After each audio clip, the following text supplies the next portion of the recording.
It's always our dream to share ideas with you and then, you as policymakers and the future policymakers. So thank you for, having us and joining us today. My name is Hyun-Sung Lee. I was born and raised in North Korea. I was, I would say once I lived in the life most North Korean people never dreamed of. I was educated at elite schools in North Korea. I served in North Korean Special Force, and I worked. I graduated at Chinese college studying economics and international trade.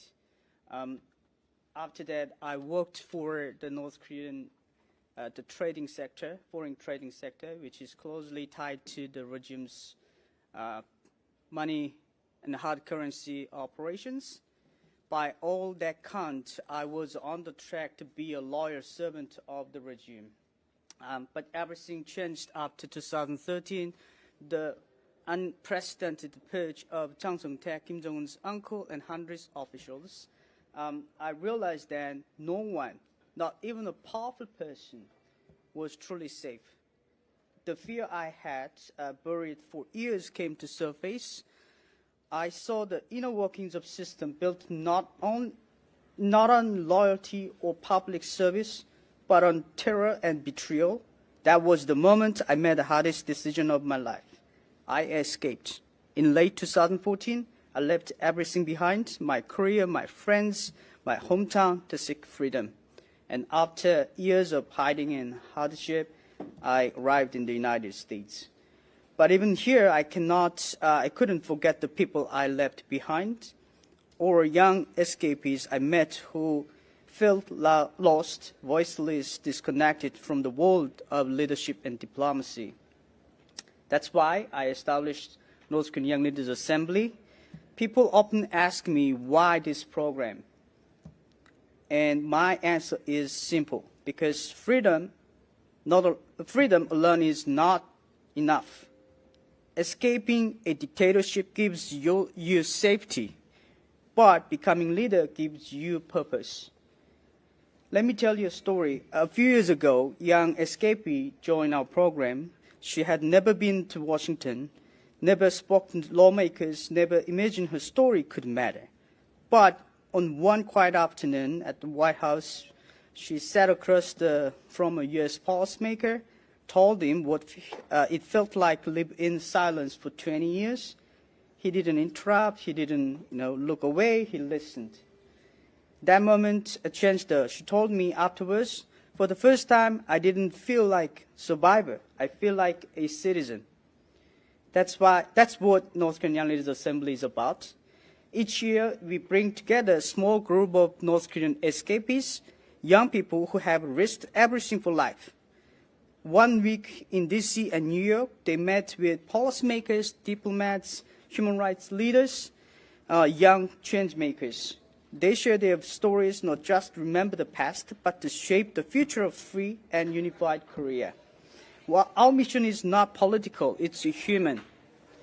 We believe that former victims of dictatorship can become future defenders of free democracy. And if we build a peaceful future for the Korean Peninsula, we must invest in the voice who know both tyranny and freedom. That's what North Korean Young Leaders Assembly stands for. Before I conclude my speech, I'd like to offer one policy recommendations. That's my specialty. It's my specialty, sorry.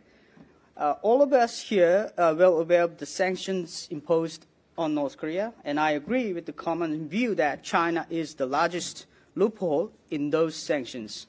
But when you ask me who is the second biggest loophole, some may say it's Russia, but I believe the answer is far more uncomfortable. It's South Korea, one of the America's closest ally. According to South Korean media reports, between 1992 to 2017, South Korea provided North Korea with more than $10 billion in financial support.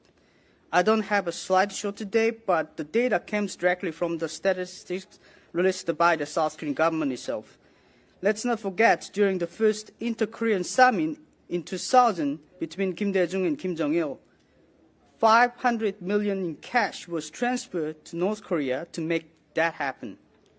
As a result, Kim Dae-jung won the Nobel Peace Prize, but people in the Korean Peninsula were left with the growing threat of nuclear weapons. Former President Moon Jae-in met with the North Korean dictator 3 times, even handing over the USB drivers to Kim Jong-un in person. To this day, no one knows exactly what was on that USB.